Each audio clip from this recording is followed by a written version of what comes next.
There's one more video I wanted to show of Mike Waltz being interviewed by Margaret Brennan, asked about the way that they are attempting to justify, legally speaking, what they're doing to Venezuelans, who are not, by the way, always Venezuelan. Last Saturday, 238 Venezuelan men were handed over to the government of El Salvador. 137 of them were deported using this rarely used 1789 Alien Enemies Act. This is important because it gives the power to detain and deport without a court hearing first, if they come from countries at war with the U.S. In the hearing on Friday, it was revealed that El Salvador, where they're being held, rejected two of the people. One, on the basis of gender, because it was a woman and they can't be held at a maximum security prison. The other, because the person wasn't even Venezuelan at all. How does that kind of high consequence mistake happen? Well, these kind of one-offs we'll deal with on an individual basis. But Margaret, the underlying issue here is twofold. So there was a mistake that you acknowledged. I can't speak to those individual cases and the details of the individual cases. But what I can speak to is President Trump has determined that this group is acting as a terrorist organization. It is terrorizing our communities through attacks, torture, rape, and the most awful of situations for those communities, number one. And number two, the Alien and Sedition Act fully applies because we have also determined that this group is acting as a proxy of the Maduro regime. So I'm sorry, just to clarify on that. This is supposed to apply if the U.S. is at war with a country.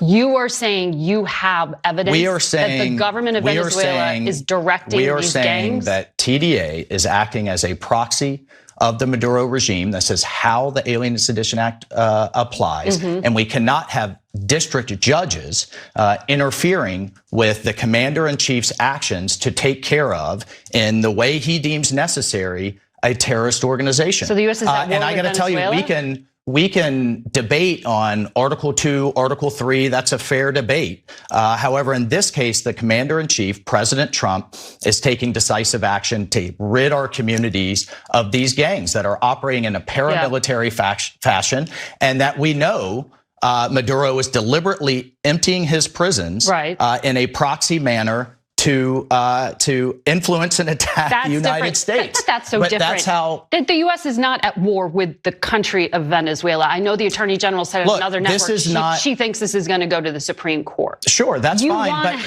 But Margaret, we have instances where the IRGC from Iran have operated to buy with and through Mexican cartels to then bomb facilities here in the United States. We've taken decisive action in that regard. We're going to take decisive action in this regard.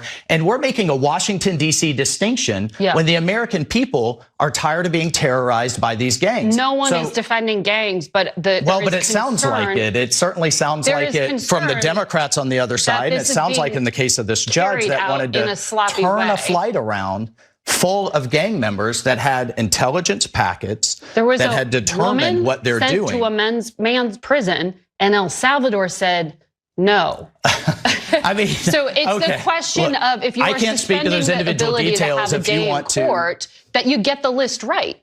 That you can verify that these people are gang members. Look, every one of them were here illegally. So first of all, we had every right and should deport every one of these individuals. If you want to make a special case for one, that's bullshit.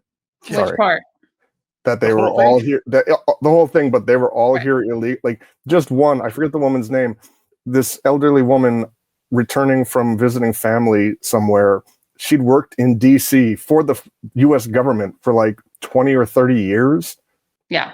But also so that's a lie, but also isn't it interesting how it shifts, like the goalpost moving the goalpost. So at first it was because they are all gang members. Then, they were all here illegally.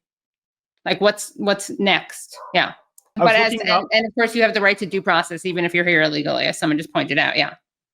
Yeah. And that's just it, right? And that's the point that even this judge is all trying to, they have to be subjected to due process. Of course, the United States has the right to deport people if they revoke their status or don't have status or whatever it is. We can disagree with that, but they can't do what they're doing. There is no law that sustains this. I was looking up the statement here made by the ICE acting field office director named Robert Serna. And he said, quote, "We carefully vetted each individual alien to ensure they were in fact members, end quote, of Tren de Aragua." But of course, you know, in the statement that this official statements that he submits to the court, but there's mountains of evidence. You know, he said at one point also in that same statement that, no, we didn't just go based on social media profiles or tattoos. No, we had solid evidence, as the same here Waltz is making here in this interview. And they don't, because there's actually a lot of cases that you can demonstrably prove that none of them had any links. And even if they did, they should have due process. It's that simple. Exactly. Right. It's really disgusting. How do Trump's policies compare to Biden's?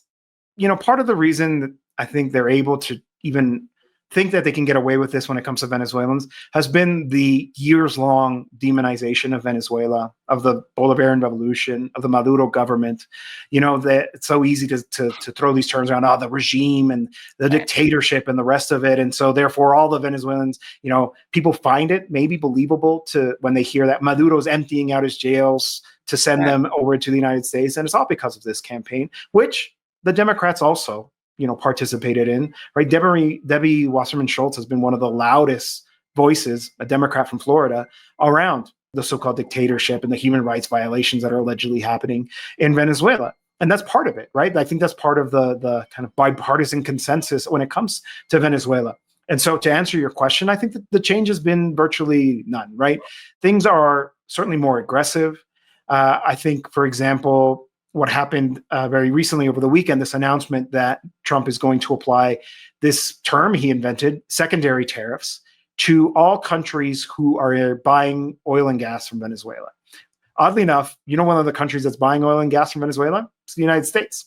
So I guess other countries are going to get sanctioned. It doesn't even make any sense. If you look at some Venezuelan economists like Francisco Rodriguez, for example, he's always saying it doesn't make sense. So Repsol is a Spanish company that is involved in the Venezuelan oil industry. Are we now going to apply 25% tariffs against the country of Spain, against that enterprise, against individual members of the Spanish government? Or like, it doesn't even, it's incoherent. And in fact, the text of his actual thing also delegates the decision-making to Marco Rubio. So now a Secretary of State's going to decide who gets tariffed, when tariffs are actually a congressional decision. The only reason that he's able to even pretend to apply these kinds of taxes on imports is because of the emergency declaration. So the whole thing is really quite confused. It's just kind of, in a lot of ways, it's the same. Certainly when it comes to policy like Venezuela, it's aimed at the same thing, regime change. It's about demonizing. It's about making an example of a country that has, you know, asserted its sovereignty. And then I think, but there are degrees to this. And who's going to pay the price in the case of Venezuela? Well, it's going to be Venezuelans, right? It's already, you know, a challenging economic situation in that country. There's been some moderate improvements, of course. They've kind of had to remake their economy and reorient, you know, how they actually have structured. They were largely dependent on oil exports, less so now. But, you know, this is going to have a consequence, and it's going to be very difficult for them. Who else pays the price? You know, migrants, not just Venezuelans, but Mexicans, Guatemalans, Central Americans, Haitians. So it's, you know, I fear that it's just the beginning of a long series of really increasingly worse policies. But I don't want to absolve the Democrats of it, because, you know, they're in a lot of ways responsible for putting us into this position, you know, of really allowing the discussion, the debate to shift so far to the right because of their policy failures and their regime change efforts. I mean, let's look at Cuba just to talk about a different country. And I guess we can wrap up on this. But, like, you know, on his last days, he lifted this designation of state sponsor of terrorism on Cuba. It was meaningless at that point. Cuba could have made up for lost ground if they had been done at the beginning of his term. And so, of course, Trump comes in and immediately reverses it. So it meant nothing. And it almost like an insult that he did it. And so Democrats, in some ways, are responsible for the crisis that Cubans are now living under, right? And why they feel compelled to migrate to different countries in order to be able to survive. It's U.S. foreign policy at the end of the day, which doesn't really vary that much between parties, that is leading to this circumstance. And so I guess that means that we have to increase our anti-imperialist consciousness. I've been watching some of these mobilizations happening in the United States, these rallies that Bernie and AOC are doing.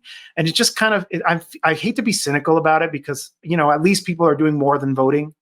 But, it just feels like the same, the meme of like the Charlie Brown kicking the football. Like they're just going to channel people back into the Democratic Party so that they can do the show all over again. And maybe in 8 years, they win again and just kind of do more of the same, but with like a more friendly veneer. That's got to have been exhausted at this point, right? And so I always want to put emphasis on the U.S. population. I still have faith in you, U.S. people, right?